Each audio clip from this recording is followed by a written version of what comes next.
Hello, what's up? This is Godman back again for another video. This video is sponsored by Avica Remote Desktop Access. Alam mo ba na pwede mong makontrol ang inyong PC, laptop, tablet, device, or even smartphone na parang kaharap mo lang mismo ang unit mo kahit saan man kayo sa mundo at naiwan nyo ang device nyo sa bahay nyo. And the best part, this is free! Basta meron kang internet access, few clicks lang and you will have full control of your home devices anywhere you are. Actually, hindi lang remote access sa mga files ang pwede mong gawin. You can also game on your PC or laptop using your smartphone. Smartphone po gagamitin mo kahit wala ka sa bahay, even if you are not home. Yes, legit po yun. All you need is install the Avica Remote Access, register your email, enter your Avica ID code, and that's it. You can do everything on your PC using your smartphone as if you are at home, even if you are traveling abroad or nagka-camping ka or anything. As long as may internet access ka, magagawa mo po ito. Ang kinaganda, this is a secure app using an industry standard end-to-end AES 256 encryption para sure na safe and private ang connection mo sa devices mo. If you are interested, use the link in the description box or pin comments to use the Avica Remote Desktop for free. Balik tayo sa normal na video. So may nag-request lang sa comment section and nakuha yung curiosity ko. Meron daw bago, I'm not sure kung bago nga talaga to, but I just found out na meron palang dito prepaid Wi-Fi and it's using 5G, I believe. Yes, 5G connection. Okay? So just for context, ito po ay worth, binili ko po ito. This is worth 1,500 pesos. Okay? So plus shipping fee, 1,600. Sabihin na natin gano'n. And medyo may katagalan siya actually dumating. Umabot din ng 1 week may get bago siya dumating. So, umpisa na natin. Unbox ko muna din, itetest na natin dito sa area namin. Okay? I'm not really sure kung may 5G connection na dito sa area namin, but I'll find out soon enough kasi matagal na ako hindi gumamit ng dito. Simula nung last vlog ko about dito SIM card. Ayun, sealed nga siya. So, alright. Buksan na natin. Oh, by the way, kasama na po itong SIM card ha. Once order kayo nito, kasama po itong SIM card na to. Naka-tape lang siya dito, tinanggal ko lang kanina. Scan the QR code to download. Oh, okay, so may app. Good. That's a good sign. May app po tayo na magagamit. Ibig sabihin, baka pwede natin i-controlin ng router na to through the app. Quick start guide. And of course, the router. Wait, baka may iba pa kasama. Para din natin balikan mamaya. Papakita ko na sa inyo. Ngayon pa lang. So, meron tayong power brick. Yun na yan. Power brick and the warranty card. Alright, so basically ito ang makukuha nyo out of the box. Okay? Yan tatlong yan. Start na tayo. So bubuksan na natin. And konting tour muna bago tayo mag-start. Logo ng, I believe, ito yung sa internet pagka nakakonect na tayo. And then Wi-Fi. And then the signal receiver. Okay, not really sure kung what is this, pero baka antenna to. And siguro ito yung stand. And then may lagayin tayo dito ng SIM card, of course, dapat lang. And another one, so dalawa ito, and then the stand. Meron tayong naka-fix na siya na stand na hindi natin pwedeng tanggalin. So I believe, pag ganyan siya, okay. And also, dito sa likod, meron tayong at least 5 ports. 4 para sa LAN at 1 para sa telephone. So, pwede siyang i-direct if ever man. Okay? And then, meron tayong reset button dito sa pinakadulo and the power port. Dito naman, WPS button. Okay? At dito sa dulo, yung LAN 4.1. Usually, nasa LAN 1 but this one nasa 4. Okay lang. No problem. Doesn't really matter. No big deal. Kung napapansin nyo, meron tayong mga butas. Of course, yan ay mga singawan, which is importante talaga. I wonder kung butas din itong nasa dulo. Looks like mukhang singawan din. Itong mga nasa gilid. Okay, good. And may singawan din tayo sa baba. Yun lang. So, try na natin muna siya isaksak saglit. Okay, nakasaksak na. Wait muna. Lalagay ko muna siguro yung SIM card just to be sure. So, bago po nyo buksan, huwag nyo muna buksan ha. Pagka-unbox, itong SIM card is kunin nyo muna, isasaksak nyo muna sa smartphone nyo para i-SIM register. Otherwise, hindi po ito gagana. Magtataka kayo ba't ayaw gumana out of the box. Kailangan po ng SIM registration muna. So, register ko muna saglit, balikan ko kayo. So, note ko lang, no, isi-SIM register ko na sana si dito SIM card. So, ang problema, medyo uminit ang ulo ko rito sa part na to. Wala, hindi nakasulat dito sa paligid niya yung SIM number. Yung number na ginagamit natin para makapag-call and text. Wala dito. Ang nandito lang is itong 16 digit at itong PUK number. Yan lang. Wala rito, wala nakasulat. See? Wala. Ano nangyari kay dito? Paano natin malalaman ito? And syempre, hindi ko magagamit yung asterisk 185 pound na dial kasi nga, hindi pa siya gagana kasi hanggat hindi pa nasi-SIM register yung SIM card, hindi ka makakapag-text or call. Wala lahat. Yeah, medyo pangit na yung experience. Try ko research kung paano ko yan, kasi wala, hindi gagana yung RCS, hindi ko mailalagin sa dito app. Kasi nga, hindi ko alam kung ano yung number pa. Ewan ko, dati meron naman yun dito nakasulat But right now, wala. So, ito, try natin na kontakin sila through the Dito app sa live. I requested a live agent para makausap. Yes, I'm willing to wait. So po, usap muna kami dito masinsinan. So what I found out is install nyo muna tong Dito app, which is sobrang hassle kasi what if wala kang internet, wala kang wifi. So wala kang magagawa kundi maghanap ng mga ng wifi connection or makiki-hotspot ka sa mga tropa mo, which is sobrang hassle dito. Anong problema nyo? May problema ba kayo sa utak? Hindi lahat ng Pinoy merong ready internet. Kaya nga bumili ng SIM card nyo kasi gusto magka-internet malamang. So, negative. So, anyway. So, if in case makahanap kayo ng makukunik ka na internet, hotspot man yan o anong tropa nyo, or may isa pa kayong SIM card dyan na may mobile data, very good. Okay yan. Install nyo agad itong Dito app. And then from here, register your Dito SIM. Yes. Dito po, wag po muna kayo mag-react kasi andito talaga yung way. Ayun, nakapasok tayo. So, click nyo itong register my Dito number. Proceed. Yan. From here, swipe down and then start registration. It's Filipino individual, syempre, Pinoy tayo. So, pag nakarating na kayo dito, click nyo tong, yan yung may quit na yan.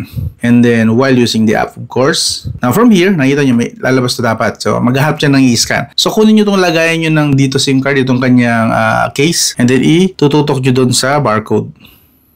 Yun.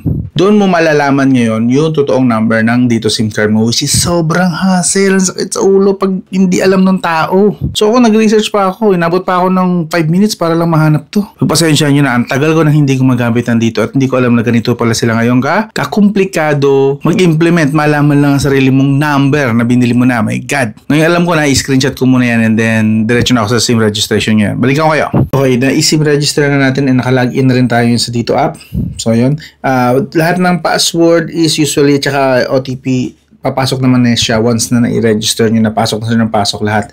So, yun. Anyway, ito po ang consumable ko. Unlimited daw ang aking prepaid 5G Wi-Fi hanggang next month, November 25, which is good. Okay, so out of the box, meron na agad kayo magagamit na internet. So, parang ang binayaran nyo lang dito is what? Wala pang 1,000 pesos yung totoo, yung device kasi may kasama na siyang unlimited 5G Wi-Fi na worth 800 pesos yata, I believe, kung hindi nagkakamali. So, yun. Anyway, so technically, ang binayaran nyo dito wala pang 1,000 pesos para dito kasi nga ang total price nito is again 1,500 lang. See? So, wala pang 1,000 pesos yung mismong device.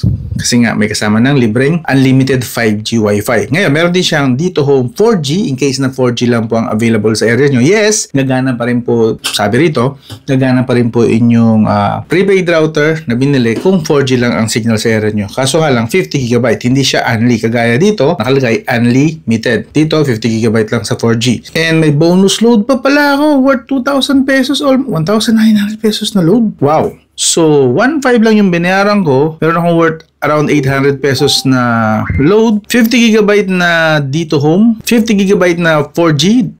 And bonus load na 1,900 pesos. Wow. Okay. So, this one medyo bumawi si Dito. Kanina mainit ang ulo ko kasi bakit pinahirapan pa yung customers nila. But this one, medyo kahit pa paano, okay, bumuelo. Kumabig si Dito rito. So, okay. Props kay Dito para sa mga included na perks. I'm not sure kung ito ay promo lang. Baka ngayong 2024 lang to. I'm not really sure. I can't promise that. Pero as of making this video, October 26, 2024, available po ito. Kung nabili nyo to ng 2025 but hindi na available, not my fault.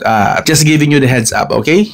Solid to. Ganitong kasamang promo details. Mukhang promo nga lang kasi nakalagay may promo details. Hopefully makabili kayo agad. Baka kung patatagalin nyo pa hindi nyo na ma-avail to mga to. Anyway, lipat ko na to sa router. Let's do this. So, sasaksak natin. Supposedly, naka-align dito sa kanyang harap. And, let's do this. Yun. Habang naghihintay, sabi dito sa manual kapag steady white na daw yung sa network indicator, connected na sa network. Kung steady red, hindi pa siya connected sa network. So anyway, hintayin natin. Sa ngayon, pula pa rin siya. Hintayin ko siya maging white. And yun, umilaw na yun sa Wi-Fi but internet connection is wala pa din. Still waiting. Patayin natin ang ilaw para mas makita nyo yung liwanag, no? Yung LED niya. Yan. So far, red pa din. I don't know kung kailan siya magiging white, but that's not looking good. Ang tagal. So, yung 30 minutes na wala pa rin. Tingin ko kailangan yata i-setup. So, try natin kumanik muna sa 5G. Baka kailangan i-setup lang yung kanyang router sa loob. So if ever man, kung hanapin nyo yung login pala ng Wi-Fi, nandito lang po siya sa ilalim. Yan ha. Yan po yung mga Wi-Fi na available. Yan po. Alright? So, login ko muna saglit. Balikan ko kayo. So yun, napaputi na natin sa wakas yung ilaw niya, and what we did kasi ito, lumabas ito, one click. So yun nga talaga, pagkasaksak ng SIM card, huwag nyo nang asahan na kukonect siya agad kasi by default, naka 5G only lang siya. Okay? Ngayon, kung walang 5G dito, signal sa inyo or sobrang hina, hindi siya recommended. Kagaya dito sa area ko, mukhang wala talagang 5G signalan dito, SIM card dito. So hindi siya kumonek, hindi siya nag-white. Pero I believe kung merong 5G signal si dito SIM card sa area nyo, binabagalan ko na lang para mag-guess nyo po ha. Pag may 5G signal, I believe matik siyang puputi. But if in case sa kagaya ko na nangyari, walang 5G dito ang dito SIM card, again, kapag walang 5G signal dito sa area nyo, yung dito SIM card, pula lang talaga siya. So ang gagawin nyo, lalagin po kayo, sundin nyo po ito. Actually, lumabas naman dito pero pwede nyo rin screenshot as in case na hindi lumabas ito sa inyong web browser. Yan, lalagin po kayo sa inyong Wi-Fi router using this, okay, credential. So, kumonect na lang ako sa 5G kasi mas mabilis. Itong 5 GHz po ito na Wi-Fi, hindi po 5G na mobile data. Magkaiba po yun. Itong 5 GHz na Wi-Fi yung tinutukoy ko, then login yung sarili nyong password. So, of course, iba yung password nyo. Ako papalitan ko na lang mamaya itong password na to. So, pwede nyo palitan naman ng password, pero ito po yung default. Every time na pipindutin nyo yung reset, itong reset button, ito, every time na pipindutin nyo yan, bumabalik lang po dito lagi ang password. Pero anytime, pwede nyo pong palitan yung password, okay? Given na yun. Sa mga marunong nyo sa router, alam na nila yan. If ever man, ito na, gamitin nyo lang yung password na to, login kayo. At once na nakalogin na kayo, papakita ko lang dyan sa inyo screen yan. Nag-login tayo, and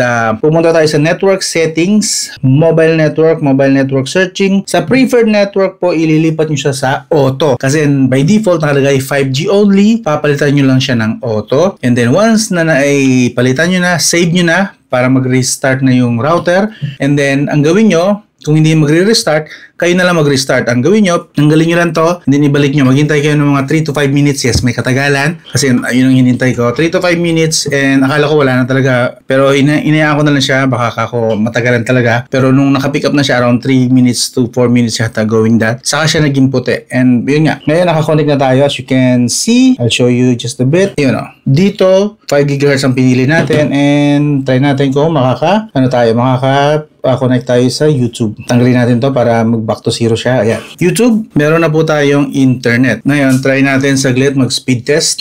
I'm curious. Meron tayong 3 bars lang. I believe 4G lang ang nadidetect ito ngayon. Pero try ko lumipat dun sa kabilang bahay. If ever man, baka mag-improve. Baka doon merong 5G connection. But if not, wala tayong magagawa. But this one, 4G connection. Try natin muna mag-mobile data. First, speed test. May kabagalan, may katagalan. Allow. Ayun. So, may nakuha tayo. That's low. 15 Mbps lang. Ulit. Test again. Give me something na bumaba sa 2 bars, 3 bars. So, hindi consistent tayo dito. But at least meron. Again, I believe that's just 4G connection. Pero ang gamit natin sa Wi-Fi ay 5 GHz na Wi-Fi. Yan. Dapat malakas siya, pero for some reason, naglalaro lang tayo sa 14, 15 Mbps and napakatagal. Ayan, nagkamagat na yun. Mas bumaba na ng 10 Mbps, 12. Ganyan, yan talaga ang totoong dito, speed. So parang budget smartphone lang, no? Nasa 10 Mbps lang din ang kaya. Anyway, that's the initial test. Try ko, lipat ako doon sa kabilang bahay. Try ko kung mag-i-improve siya doon. Doon kasi merong second floor. And hopefully, maganda yung ipapakita niyang speed test. Okay? Chat room muna tayo. Let's go. So yun, inopen natin siya dito sa PC natin. And may announcement. Meron siyang software update 3001 pero dito nagkaiba. From P2, naging P4 na siya. So software update, baka mag-improve siya hopefully bago tayo lumipat sa kabilang bahay. Update lang natin saglit. Loading na. Yun, updating. So if ever man, makuha nyo ang inyong version na itong version na to. H17060SP2 C1 basta magiging P4 ito dapat, magiging P4 yun, magiging update siya. Kung P2 pa, kailangan ng software update. So, unahin nyo muna yun, baka mag-improve. Anyway, i-observe ko pa rin naman. Wait lang natin matapos yung update. Yan, nagbi-blink. And namatay na rin yung wifi. So, perhaps naglo-loading na siya. Balikan ko kayo, tingnan natin kung kamusta ang performance niya. Lipat na ako sa kabilang bahay. Confirm ko lang, no? Sa 4G nga siya talaga kumonek kasi yung 4G na data ko, 50 GB is nabawasan. Okay, so confirm 4G, walang 5G dito sa area namin. At least para sa dito SIM card, wala. So sa 4G ako nakakonect ngayon. Yun lang, di pa rin ako nakapunta sa kabila. Wait, gusto ko lang ipakita sa inyo na confirm sa 4G siya nagbawas. 4G data siya nagbawas. So yeah, 4G lang po dito sa area namin. So hopefully may 5G dun sa kabilang barangay. Balikan ko kayo. So nandito ako ngayon sa kabilang barangay. Walang swerte. Lumalabas 4G pa rin dito ang internet, and meron tayong at least 3 bars. So walang 5G dito, at least I believe dito sa part ng area namin, dito sa Cabuyao, Laguna, dito sa kabilang bahay dito. So yeah, pero wait, baka kailangan ko lang ano yung settings. Let's see, try natin na baguhin yung settings. Lipat ko lang siya sa 5G only, baka sakali lang. Try ko ilipat siya sa 5G only. Ayan, switching na tayo sa 5G only. Wait natin, bigyan ko siya at least ng 3 minutes, 2 to 3 minutes para makahagilap ng 5G signal. If wala, ang saklap. Hindi ko magagamit ang unlimited 5G signal dito. So, yun, kawawa kasi kukonsumuhin ko lang dito is yung 4G, which is 50 GB lang. And yun yung hassle na part. Mukhang wala. No sign. Walang 5G signal dito SIM card. Meron lang dito smart, I believe. Kasi 5G ang smart ko rito eh. But for dito SIM, walang 5G. So, kung bibili kayo nito, make sure na merong dito 5G mobile data signal sa area nyo. Otherwise, sayang, hindi nyo ma-enjoy yung unlimited na 5G network. Sadly, wala. So, ayun. Wala pa rin. It's been, I don't know kung ilang, kanina pa ako dito naghihintay, natapos ko na yung isang video sa YouTube. So, you know what, balik na lang tayo sa auto or 4G only na lang siguro para hindi na lang siya naghahanap pa ng 5G signal. Save. 4G only na lang. Of course, continue. So, switch agad siya. Ang bilis mag-switch ng 4G na lang. So, yeah, it would seem la 4G na lang talaga. Okay, back to reality. So, yun. Stuck tayo sa 4G. Sayang. Anyway, kailangan nyo ba rin pala nga pala ito, just in case na gusto nyo ma-view siya ng ito, yung router, ma-view nyo. Install nyo tong Huawei AI Life. Ito yung tsura nya. This one, yan. Meron din po yan sa Android, pero just in case na hindi lumabas sa Google Play Store, yung pinakita ko sa inyo kanina na papel na may QR code, scan nyo na lang yon, i-install nyo ito outside of Google Play Store na lang, ganon. Basta sundan nyo na lang yung QR code, okay? But if you are using, I'm using currently dalawa, Android and Huawei, pero dito, as you can see, wala ditong Huawei AI Life na ganito. Mayroon yung logo, same logo, pero this is Halo. Halo pala is under ng Huawei. Same ng logo eh. Oh, I see. Now I know. Halo is under Huawei. Oh well. Pagka inapin yan, I believe, ito makukuha nyo, mahanap yan. Ma-view nyo yung connectivity, you know. Swipe lang, troubleshooting. Ito yung mga access nyo. Advanced, check up, yun lang. Smart diagnosis, yun. Bali ito, makikita nyo yung speed, yung quality ng Wi-Fi connection. And makikita nyo rin yung konsumo. Set nyo na lang. Kunwari, kaya nang nangyari dito, set natin sa 45 na lang. Kasi para may matira pa sa atin na 5 GB just in case na babalikan natin to. But anyway, okay na yan. And then, at least malilimitahan na. Ayun. And then of course, kung gusto nyo i-check kung yung speed, and makita nyo rin ito actually, connect lang tayo sa 4G. Yan, gamit itong, again, itong Huawei AI Life. Anyway, speed test na tayo. Kamusta ang signal dito? Kanina 10 to 15 Mbps naglalaro, but this one, so pansin nyo ang bagal ng loading. So I won't recommend din for gaming ito. Kung ganito ka ang bagal ng ping nyo, hindi siya agad makakonect sa server gamit ang speed test. So I wonder kung napaka-reliable ito sa gaming part. But you know, yun ang tagal. Nakainip, wala pa rin. Allow natin. Same lang. Kagaya kanina dun sa kabilang bahay. So, lumipat lang ako ng barangay pero halos same lang. 10 to what? 10-12 Mbps. Kanina 10, ganun din 10-12. May palong 15 but most of the time 10-12. So, yun. Ganun lang talaga ang speed dito sa area namin. Sadly, so you will understand why hindi ako gumagamit ng dito SIM card dito sa area namin kasi ganyan lang yung kanyang speed test dito. Mahina. But anyway, iwan ko na to dito kasi set up ko to sa mga CCTV habang under construction pa itong bahay na to. Yeah, as you can see, marami pa mga gamit. Kino-construct pa po ito. So, bibigyan ko na siya ng verdict, no? Verdict, dun sa una experience pala nakita nyo kanina na medyo inabot ako ng inis. Siyempre, minus points yun. Bakit pinahihirapan na ni dito para lang alamin kung ano ang cellphone number ng SIM card. Di ba ang hassle nun? Anyway, pinakita ko naman kung paano gawin. I hope makatulong pa rin sa inyo yun.